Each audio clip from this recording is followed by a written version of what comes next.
Welcome back. You're listening to Get Real with Bob and Stacy. I'm your host, Bob Gallagher, joined in the studio by Stacy Alcorn, and very special guest joining us by phone today, Brian Mattemore, co-founder of the Growth Engine Innovation Agency, author of 3 books, with the most recent one being 21 Days to a Big Idea. Welcome to the show, Brian.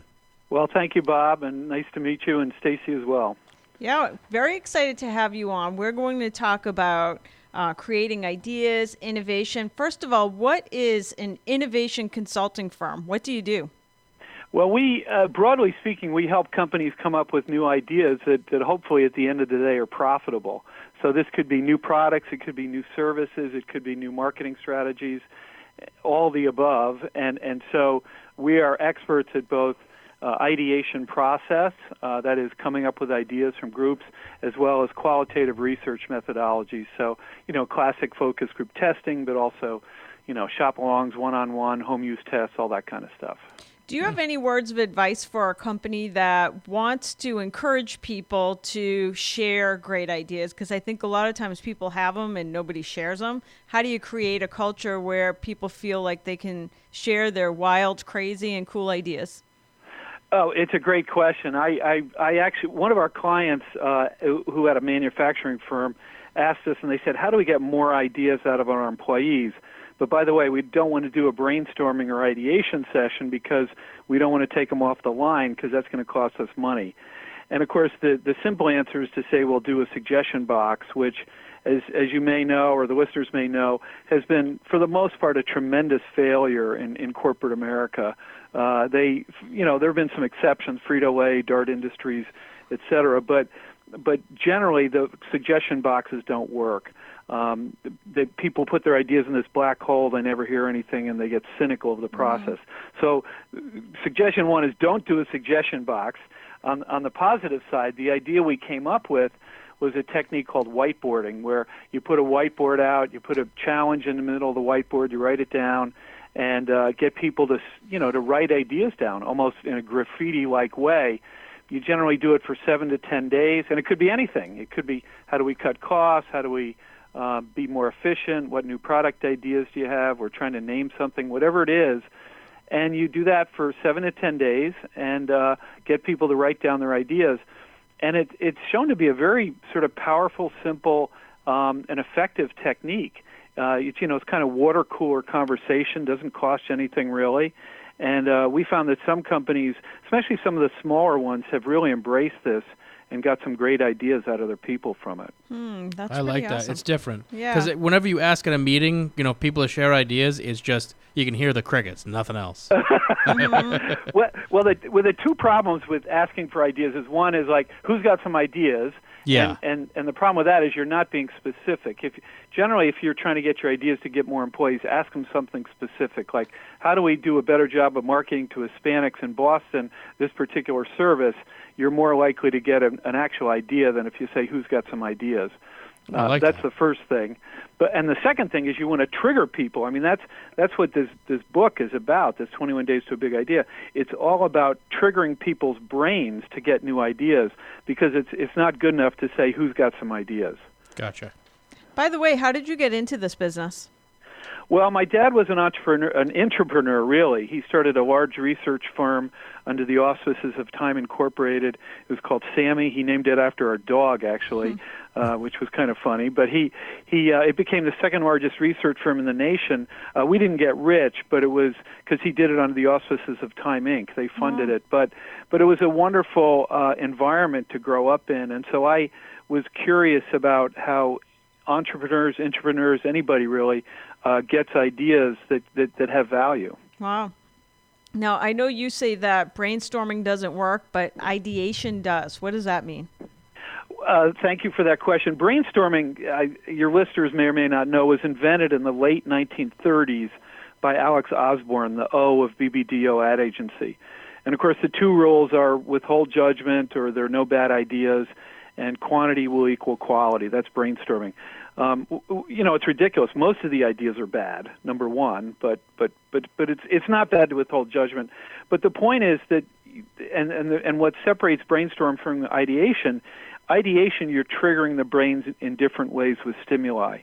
When we're trying to invent a new Oreo cookie, if I go into that company and say, who's got some ideas, they're going to kick me out, as well they should, because they've been thinking about, Oreo cookies for 100 years. And so we'll bring in all kinds of different techniques and stimuli. It could be words, pictures, phrases, triggers, menus from the turn of the century, all different kinds of stimuli to hopefully trigger people to get new ideas. And that's what defines all the ideation techniques that are in the book. And it seems like a side benefit of doing this in your company is that people feel like they have a say, like they're really part of the company. Well, that's a profound insight, frankly, because first you got to get ideas, and then you got to make ideas happen. So, the book is really designed to help people get big ideas, but even more important is getting things to happen. A lot of our clients say, well, we have plenty of ideas, we just can't get them through the pipeline here. And to do that, people have to feel ownership. They have to feel they were a part of the creation of the ideas. And so these ideation sessions, whatever you want to call them, are designed to get people involved. And so when we do sessions, we have people that are, from finance, we have people from logistics, the people you wouldn't expect to be in an ideation session, but we want them in there because they're going to be part of the process of bringing these ideas to market, and you want that ownership. Otherwise, it's very hard to make it happen. Do you have any advice? It seems like all the big ideas in my life come at the strangest times. Like it's in the middle of the night, or like, do you tell people carry around something to write with? Yeah, it's true. It's a great comment. We've actually, surveys would be overstating it, but we've anecdotally asked a lot of our clients, where do you get your ideas? And I don't think I've ever heard anyone say at work. Right. Yeah. Except when we do an ideation session. Right. But generally they say when I'm running, when I'm in the shower, 3 o'clock in the morning, when I'm driving.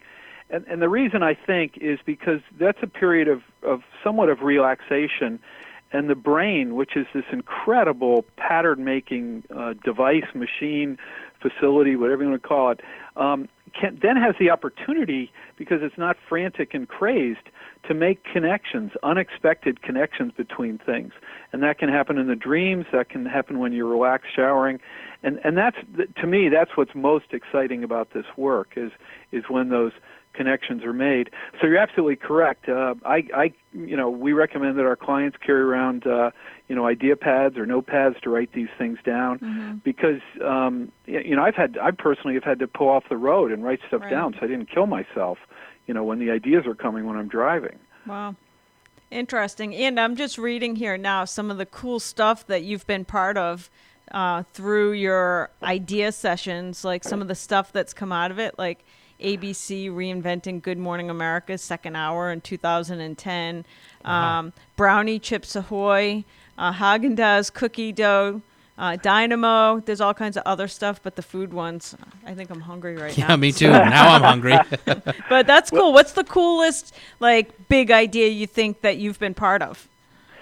Well, I hate to say it, but there have been a lot of them, but some of the naming ones are interesting and fun and easy to communicate. We had a fun one, because you're interested in food. I'll tell you a food story. We were asked by Ben & Jerry's to help them invent new novelties, they call them. This is anything but pints, so it could be popsicles or whatever. And by the way, one of the best ideas that they never did, I can share it, is called Ben Bens, which is essentially bonbons with stuff in them, right? I think that's a great idea. Well, I thought it was going to be cutting Jerry off the label. Yeah, get him out of prison, right? They were just arrested. But anyway, so they asked us to help them name a new strawberry and fudge ice cream, and we only had a half hour to do it as part of this all-day ideation session for the novelties. And I said, well, how long have you been working on it? They said, well, we've been trying to name it for 3 months. And I said, you want me to do it in a half hour? And essentially they said yes. And so the stimuli and trigger I used, because they're an anti-authoritarian company, I used triggers from slang dictionaries. And that's what led to the actual name. It's called Snafu, Strawberries Naturally All Fudged Up. And it did well for a few years. It's now in their graveyard, which is where they retire flavors that have had their run. But of course, some of these are zombies. Sometimes they bring these flavors back. So we're hoping Snafu will be reborn. Now I want to try it, so I hope they do. Yeah, it's quite good. There was a certain segment of the population that absolutely loved it, so it did well for a number of years. That's cool. I was reading through some of the stuff about your books. By the way, Brian has several books out on coming up with new ideas and innovation. He has one called 99% Inspiration, another one called Idea Stormers, How to Lead and Inspire Creative Breakthroughs, and then the most recent one, 21 Days to a Big Idea. I was reading something about how your teens can help you create the next big thing. And it seems like such a great idea to get younger people involved when it comes to any type of new idea.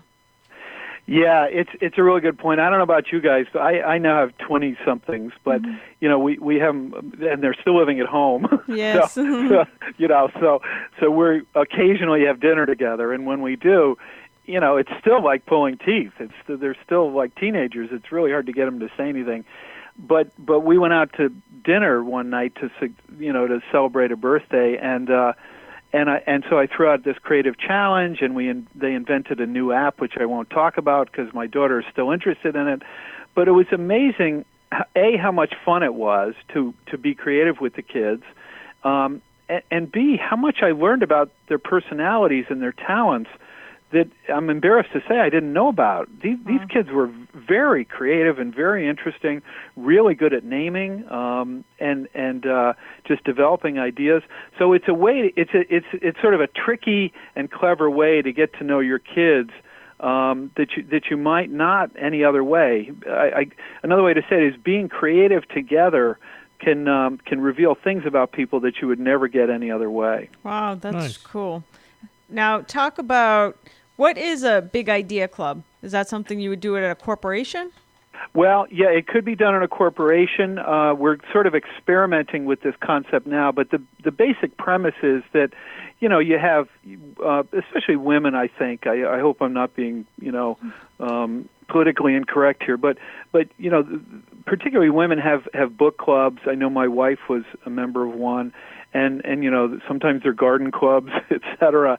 And the thought here is, well, instead of a book club, why not create a big idea club? Have everybody get my this 21 days to a big idea and go through the exercises in this thing, and I can kind of guarantee that if you have this club and you're going through this exercise, you will get some big ideas. And then, of course, you have to decide if you're actually going to put the time and effort and resources to go doing those big ideas.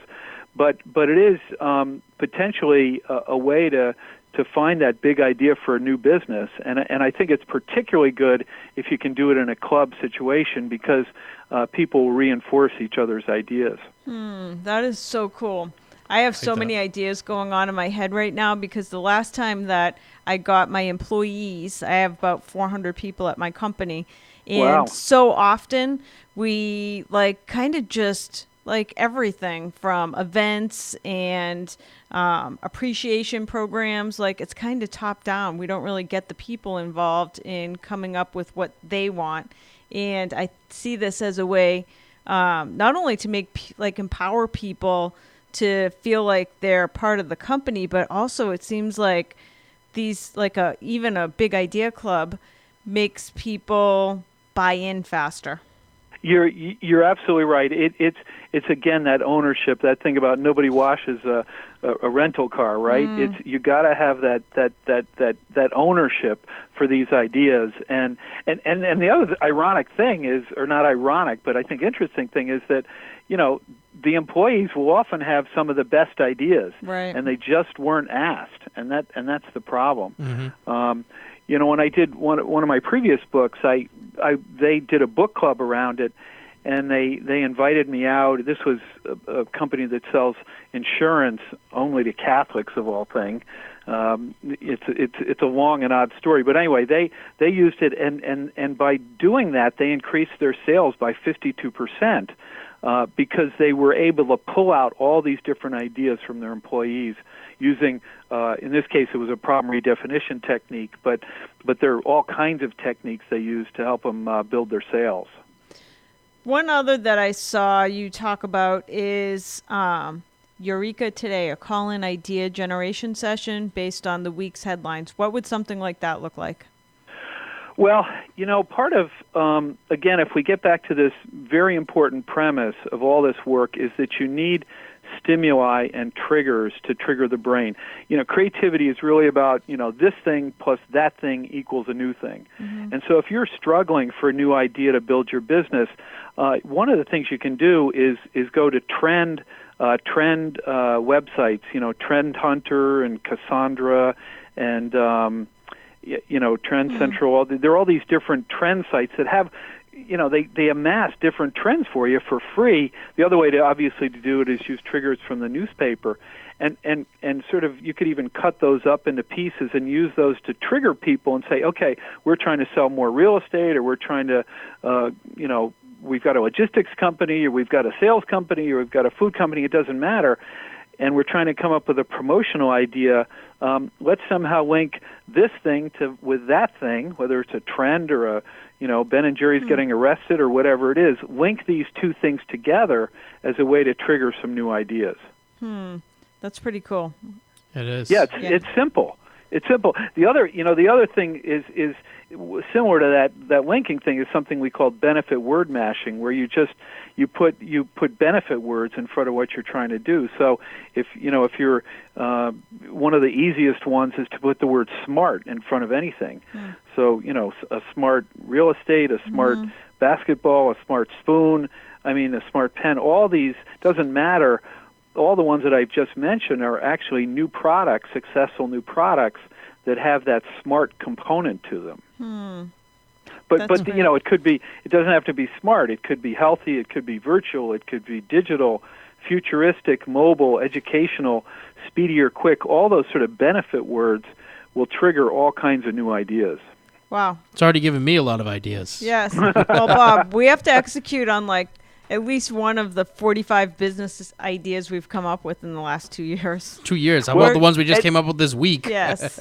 Well, and the other thing I would say, almost finally, is that these processes can be used not only to come up with ideas, which is critical, of course, big ideas, but also to help you make those ideas happen, because that's the harder part, making the ideas happen. Right. And you're going to run into roadblocks and problems and challenges and all the rest. And those, if you think of those as just creative challenges to be addressed and solved, then these technologies will work for that. So not only for idea generation, but also for innovating, making these projects successful is a creative act as well, obviously. I'm ordering 2 copies of your book immediately following the show. That's very nice. Thank you. Where can people learn more about you? Well, the website is www.growth-engine.com. Our new site should be up next week, so they can see the old site this week, the new site next week.